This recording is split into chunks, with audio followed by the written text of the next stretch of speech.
Intentional Optimist, Unconventional Leaders guest speaker series. I am Andrea Johnson, the Intentional Optimist. I am excited to have today with me Lauri Smith. She is a voice speaker coach. I'm going to let her explain it all. But if you haven't heard her story yet, it's on last week's podcast episode. I believe it was episode 127. Apple's telling us to take all the numbers out, so I don't know. But it was June 12th, and the title of it was Cutting Through the Static. So, Lauri, welcome. Thank you. It's great to be here again with you. Yeah, we're going to talk a little bit more about that, and she's going to give us some of her specific expertise. For anybody who hasn't yet heard the podcast and heard your story, could you give us just a brief synopsis of your bio and kind of who you help? Yes, I was taken to a theater class when I was 7 years old and have spent my life sorting out the gems over in the theater world from the less heart-centered, more competitive stuff. And I help ambitious empaths, sensitive visionaries, and loving rebels who are feeling a calling from their soul to speak more in order to help make the world a better place. I use my theater background, my coaching background, and my leadership background woven all together to help them be authentic, be alive from head to toe, and transform rooms when they speak. Okay, so for y'all who are listening, you hear her voice, you hear how she speaks. You're going to get that in your ears in the podcast episode. And one of the things we dive into in the conversation there is what it means to be an empath, what it means to be a sensitive person. Because I know that I have friends that identify that way. And I was like, what does that mean? And she walks us through those definitions really nicely. And her background in theater is really exciting. Plus, of course, leadership is what we're all about here. So, is there anything else you'd like to share before we dive into just a little bit of some teaching that I can't wait to get? I'm ready to dive in if you are. So great, because we talked right before we hit go live here about being present when you're speaking to people. Now, of course, as somebody who does a podcast and live and coaching and that kind of stuff, and as one of my tenets of intentional optimism is all about being present, but I think that you probably have a little bit of a different take on some of that. So why don't I just kind of let you go and I'll ask questions. I'm going to barge in whenever. Well, I'll share a little bit of what derails us from being present is what I call the soul suckers, the inner critic voice. So from the theater world, yoga and mindfulness, leadership, coaching, I pulled together my own method, which I've now distilled down to 3 words so that people can hear those words and repeat them to themselves like a mantra, which is kind of what takes the reins or takes the steering wheel of us away from that inner critic and brings it back to our heart and soul. The 3 words are intend, align, invite. And I'll say them together more than once, and then I can break them down. Intend is setting an intention for the emotion, the vibe, or the energy that we want to create in the room when we are the ones speaking. And for most of my clients, the sensitive, loving rebels, sensitive visionaries, ambitious empaths, they were connected to that intention that is bigger than their fear when they said yes to the speaking opportunity. And then as it gets closer and closer and closer, that inner critic wants to take over and avoid danger. Oh, yes. Yeah. If we don't take a moment to reconnect to that intention, the inner critic goes into a speaking opportunity, any speaking opportunity, from a podcast to an important meeting to a TED Talk, watching out for and focused on what it doesn't want to happen, which unfortunately is, if I go driving on the freeway thinking about little red VW bugs, I'm going to notice them everywhere. Yep. If I go river rafting and I spend the whole time thinking, I hope we don't hit the rocks. I hope I don't drown. I hope I don't fall out of this raft. I might not actually fall out of the raft, but notice what happens Yeah. in your body when you're focused on what you don't want and avoiding danger. I hear this all the time that what we focus on, we actually achieve. And, you've tapped into this basic concept that we just aren't taught. And I think we forget all the time is that our mind is like a computer. It takes what we give it and does something with it. So if we're constantly telling it what we don't want, or even if we're constantly telling it what we want rather than what we are, we get what we think, right? And so, garbage in, garbage out, or, input equals output. And, Yeah. this idea of constantly reconnecting with your intention. How many of us don't even set an intention from the beginning? Right? Do you have any practices really quick inside that give you that can help us to, number one, set the right intention from the get-go, and number two, to bring us back?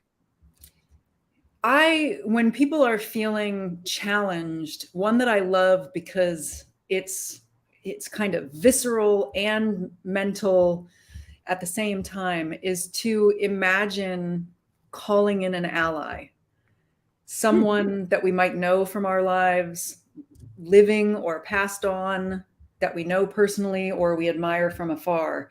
Imagining that we could call them in and have them stand behind us with a hand on the backside of our heart.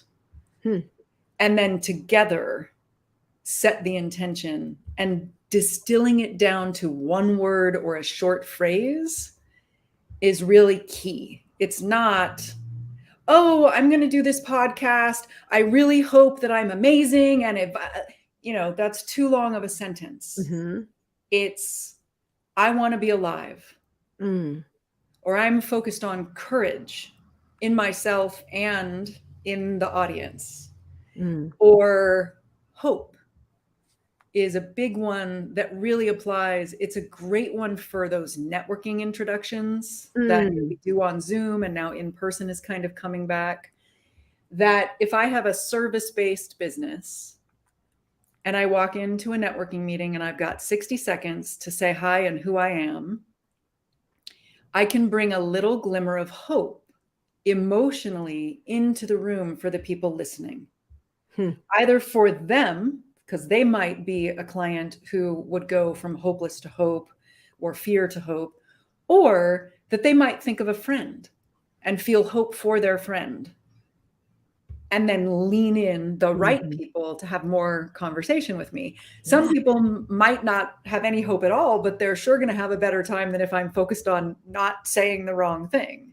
Absolutely. Oh, that's beautiful. I like that. And the visual of someone standing behind me with their hand on the back of my heart, that is a little like, ooh. Yeah. It hits me both in my mind and in my body to say, oh, because one of the people that I find that I would say would be inspirational for me would be my mom, who we lost in 2017, right? And to be able to say, oh, I'm going to cry here, right? To be able to, she's standing there and say, fly, be free, because that's what she always said. Yeah. And that's just beautiful. So that's a fabulous practice. And I like this one word thing. And it's not always the same word, right? The way you described it could be very different in any given situation. Yeah, absolutely. And that practice of calling someone in, it's fast, and it like you said, it does hit the mind, and it also hits the heart. Yeah. And sometimes it helps people get clarity on what is the one word for today, because it's like you connect to the best parts of yourself from connecting to that person or that entity that you're imagining coming in. Oh, that's great. Yeah, I kind of do a word for each day and post them. And if you pay attention to me on social media at all, you're getting it. And part of that is just at least thinking about it, but this is a nice way to kind of implement it even deeper. Yeah. So I like that. Okay. So once we set an intention, and then we learn to revisit that intention to settle and calm and quiet the inner critic so that we have what we need to show up. The next step is, you said, align. Aligning is about aligning the body, the breath, and the energy with our highest, most expressive self. And when I work with people, this is where a lot of the retraining is kind of like playing sports. If I had a golf swing that wasn't serving me, wasn't my highest, most expressive golf swing. If you're shanking or whatever it's called, or cutting. Yes, exactly. Ending up in the rough. I don't play golf. Yeah, if it's in the trees or it's in the sand. Yeah, I don't play golf either. And a lot of times I use different sports metaphors, but there must be someone out there who's going to listen to this or watch this or is out there that this metaphor is meant for. It's as if we've been raised to speak from a voice of suppression, hiding our emotions. So there's a bit of remembering and retraining ourselves to put our body, our breath, and our energy back in the state that we were all born with as babies. Mm-hmm. So babies don't lose their voices. And if they're teething or in some other kind of pain, they can wail for hours and you can feel the hairs on your arms standing up on the other side of the house. Mm-hmm. That's because they came in doing it the organic way that we're all built to do it. Mm-hmm. And then we got told things like, don't be too big, don't be too much, don't take up too much space, don't be too emotional. Mm-hmm. And we suppress our emotions by suppressing our breath, and our body, our breath, and our energy are really intricately connected to each other. So how we suppress the breath is by muscular tension that holds the breath and the emotion back. Yeah. And then we grow up, and maybe if, we're a sensitive being, somebody says, "Can you be louder? I can't hear you." Aww. So we're suppressing our emotions and trying to push our voice across the room with little muscles, all of which are not doing what designed to do. So it's reopening up the body. The align the body is similar to the kind of posture that you and I probably grew up with, like our mother saying, "Sit up straight." Sit up straight. Shoulders back. Yeah, with a bit of a softness that, at least I know when my mother would catch me slouching like a teenager and say, "Sit up straight," I would get very stiff. Mm-hmm. So it's not the stiff part. It's kind of find a straight spine and then relax into it so that there's an effort, a balance of effort and ease in the body. Well, what I like to do is rely on my bone structure. Yes. Right? And that's what I tell people. If you need to sit up straight, don't rely on your muscles. Rely on your bone structure. Find where, because I grew up in Korea, and the culture there is very like squatting oriented and sitting oriented and cross-legged and everything's floor, right? So, I mean, of course now they're very westernized, but at the same time, they've still got all of that in their culture. And they do something that we call, well, of course they sit cross-legged. I mean, even my dad was a missionary. So it's like in churches, they would pull out the little square pillows, put them on the floor that's always warmed, which is beautiful. I miss that. And so they would pull out the pillows. They were about this thick, and you just kind of line them up in a big pattern, and you just sit cross-legged on those. But we as Westerners do not have that flexibility because we don't do that when we're young. We sit in in a chair that kind of gives us this shape. And but they do this other thing that we call the kimchi squat, because they squat down and they work on whatever it is they're doing, especially like making kimchi, which is a very long and drawn out process. If you're not familiar with the making of this fermented thing that I'm told is really, really good for you, but I just could never get past the garlic and onions. But they do that, and they can sit like that all day long. And it's because they're relying on their bones and rather than their muscles. And it makes a difference. When I sit back, I can feel when I'm trying to hold my shoulders or whatever, and my back is tight. If muscles get tight, then I gotta turn my pelvis in a little bit, and I gotta like relax back onto those sits bones, Yes. And so I think that's a really, really good point, because going back to this whole idea that I feel tension in here. I'm one of those people, right? And here. And so trying to project from here is craziness. To look at how the body was created and designed intricately and beautifully, it's crazy to think that we would try to do that. So is there an exercise other than what we're talking about here, sitting just like you had for the intention? Is there an exercise that we could do for alignment that would help us get kind of to that space? Yeah, for aligning the body, it's very similar to what you just started to say. Feeling your sits bones if you're sitting, or feeling your feet if you're standing, and kind of rocking around until you find the spot either on your sits bones or your feet where you're upright and you feel the least amount of muscular effort possible. Yeah.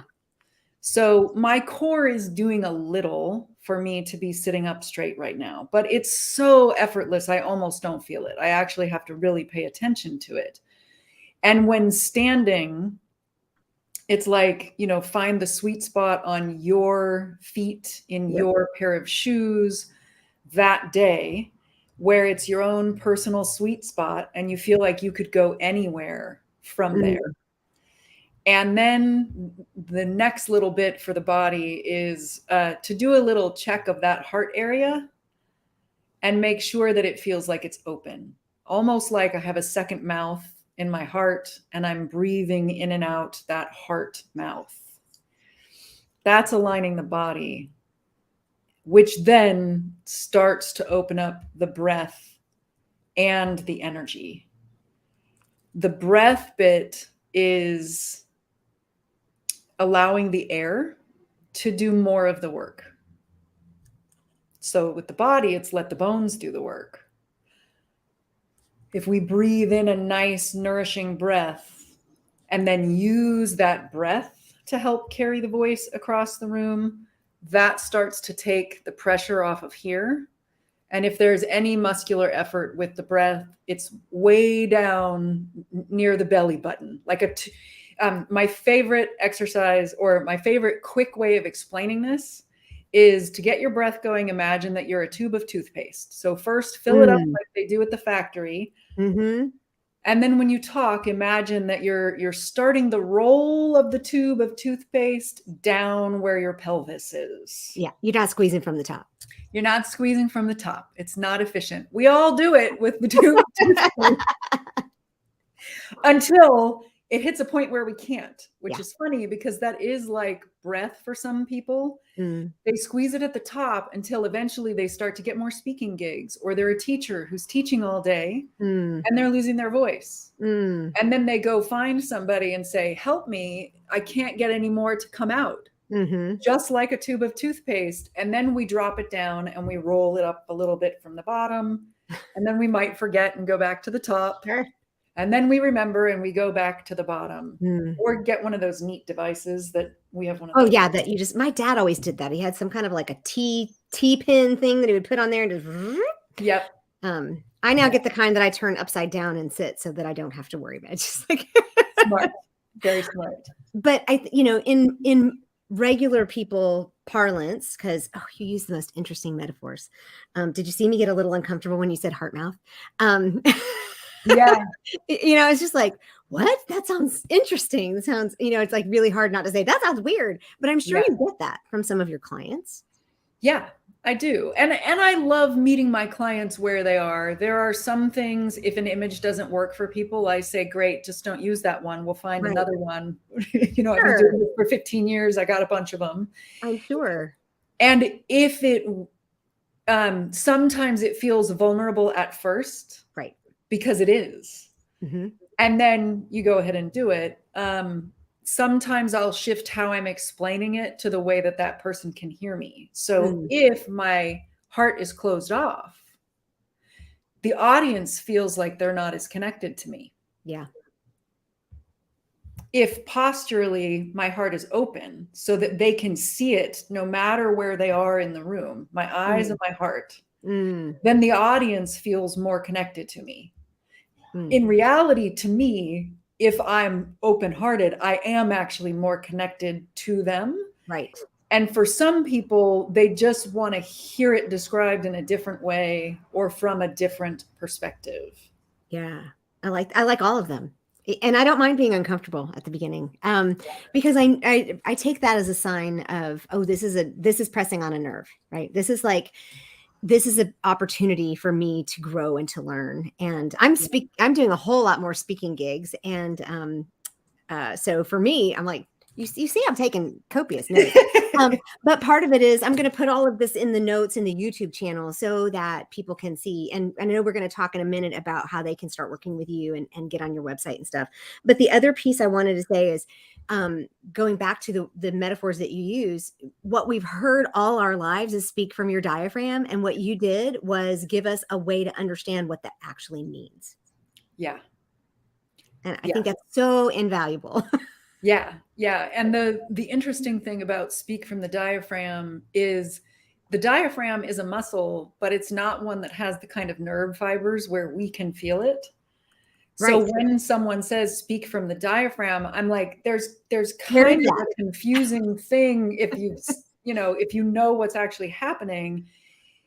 There are other muscles that you got to move if you want that diaphragm to be going up and down, which is what people mean when they say that. And the quickest way for me is just imagine for right now, you're a tube of toothpaste. Yeah, if we were to work together and you love hearing the names of all those muscles, we'll talk about the names of all those muscles. I like the obliques a lot. Yes. Yeah. Those are yeah. And if you're someone who doesn't like you hear the muscles and you start to go like crossed eyes, I don't tend to use all of the muscles. It just sort of depends on the person. Yeah, I did the anatomy and physiology, the AP stuff. It was fun. But then I realized I don't want to be a nurse or a doctor. So, okay. So now once we have our intention is set, we understand how to revisit that and to get the right intention. We have an understanding of what it means to align both our body and our breath. And I love that. The body is on the bones and the breath is all about the air, right? Let the air do the work. And as I took voice lessons when I was in college, and one of the things was just allowing not actually allowing the air to move past the vocal cords without using the vocal cords. So now once we've got that and we have these exercises with these visualization things about our heart and being open, the last piece that you shared with us in this mantra is inviting. What does that mean? Inviting means inviting them to come along for the ride. Inviting them into the hope, if that's the intention that you set. Okay. And to do that, one of the number one things to do is to treat it like a conversation, to pay attention to the audience's nonverbal half of the conversation. That's the number one way, especially for clients who are on the sensitive side. It's like they're used to armor up, put on some kind of mask, get through it. When if you're sensitive, you are probably a very good listener out in your life. Yeah. So it's learning to talk and have some silences in your speaking so that you can read the shifts in their body language, the shifts in their facial expressions, and even kind of feel how the vibe in the room might be going towards something that feels more open, lighter, less sticky. I have no idea, we don't know how the room starts for the person. It might be that everybody in the networking meeting is coming from their lunch break and they're all rushed and hurried when they get there. And then you feel it shift a little bit as you speak. That's the kind of main headline for inviting, is invite them by paying attention to their nonverbal half of the conversation. So let's talk about a few of those nonverbals. And a lot of us speak on this kind of a platform. right? Mm-hmm. A lot of it, I can see your face, right? So that makes it very easy for me right Yes. now when I'm talking to you. I mean, you saw, and I even said, you saw my awkward uncomfortableness when you said heart mouth, right? So, um, what about like when I'm teaching a workshop, I may not have access to any of that. Yeah. How do you tap into that piece, or do you just imagine? Well, how do you do that? I feel like I believe that we can feel it even if we're teaching a workshop and or a webinar and we Mhm. can't see any of the faces. Okay. We can feel it. Okay. And if you don't trust that yet or you don't believe it, then it is more like you're imagining and you're picking moments to give the crowd the space to process. I have a I have a visual. Our society loves to talk like this. God, that's just awful. So it's There we speaking like go. this. Yeah, much And better. in music, uh, the note Artwork. the space is as important as the notes. In artwork, the white space is what Mhm. reveals the image. And in speaking, the words and the silences dance together to create the meaning. Wow, I love that.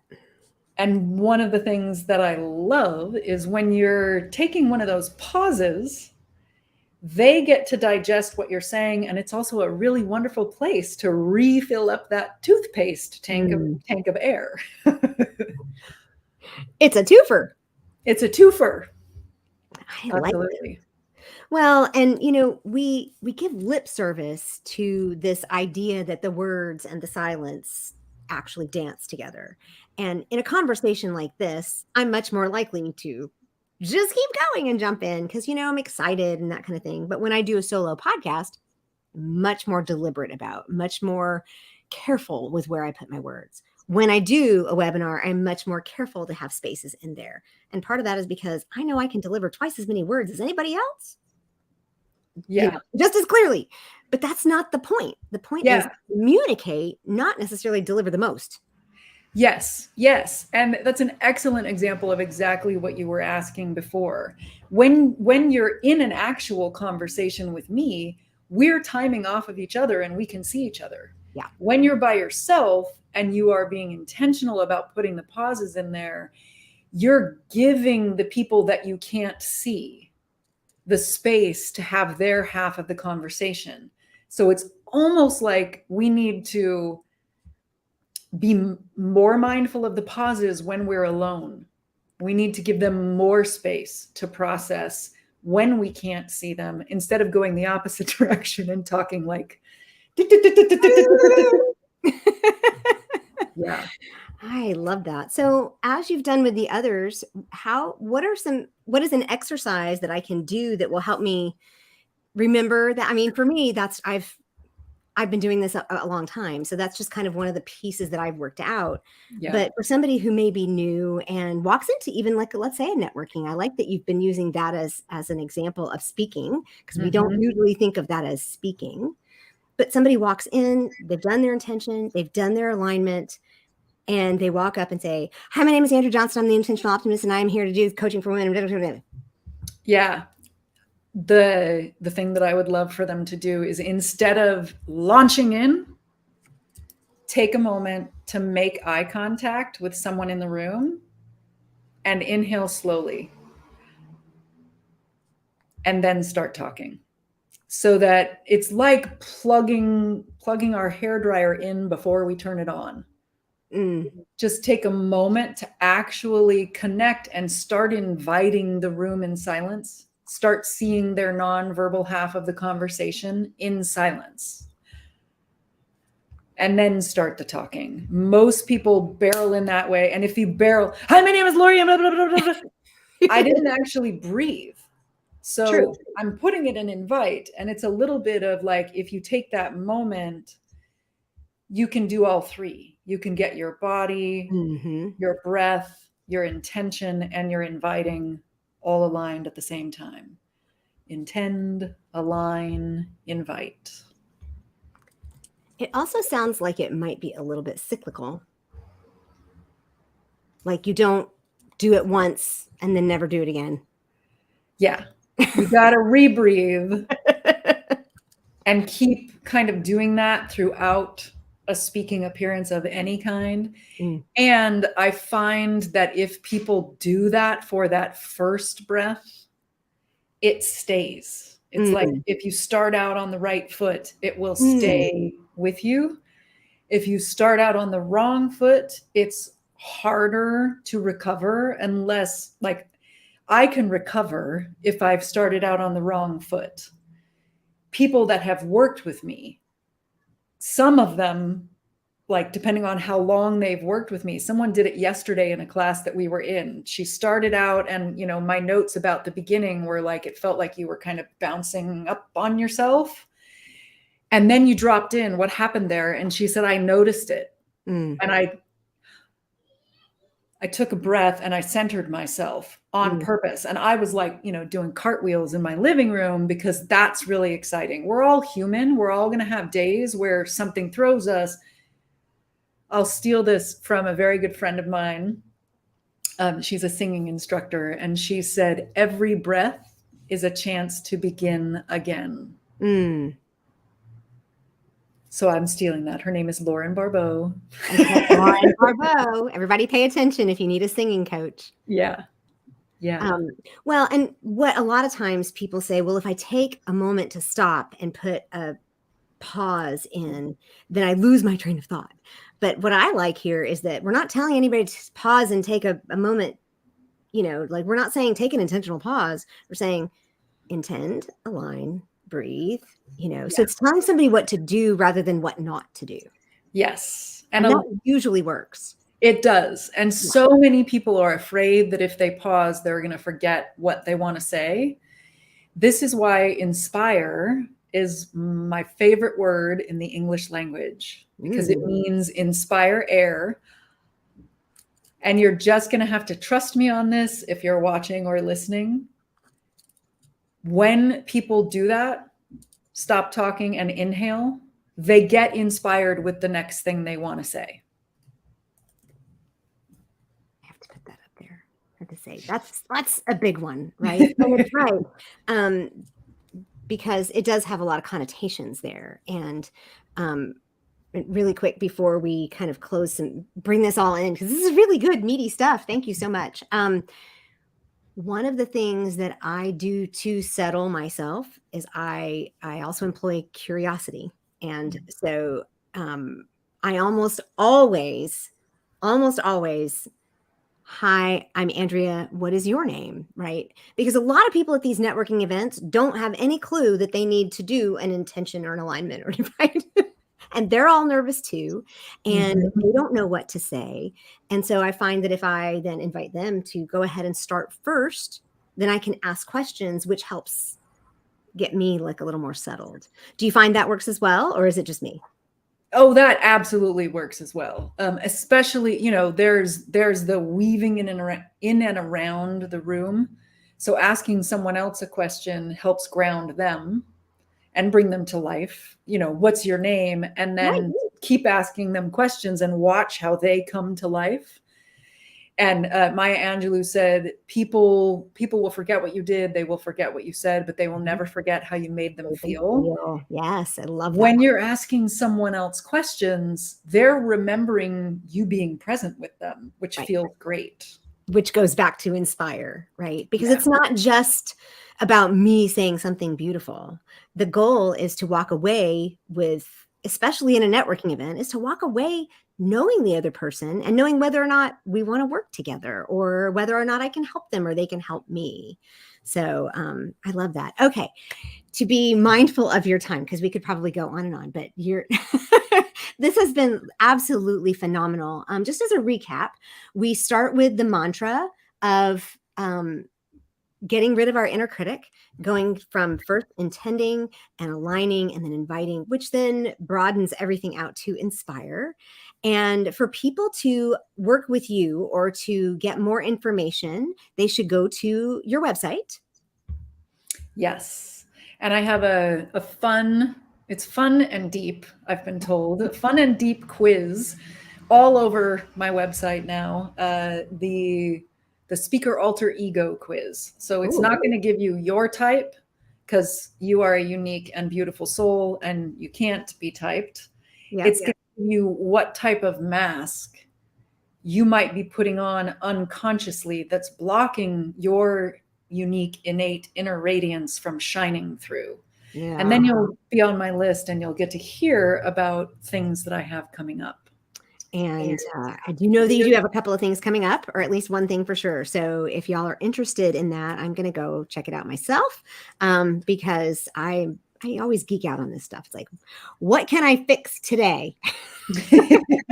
What mask can I take off today? And so I think that's awesome. I'm excited about it. But www.voice-matters.com. Again, this is Lauri Smith. If you want to hear her story, you can get that on, I think it's episode, it may not be episode 127, but it was from June 12th, called Cutting Through the Static. And I don't know why that just like went out of my head. Cutting Through the Static with Lauri Smith. It's a beautiful story. It's a wonderful conversation. And is there anything I've left out today that you would like to leave us with? I don't think so. I think that's it. I'll just say intend, align, invite one more time because it's fun. In order to inspire. There we go. This has been delightful. Thank you so much. Thanks for joining us. And I will make sure that all of these notes are in the YouTube description. And we look forward to seeing you the next time. Thanks so much, Lauri.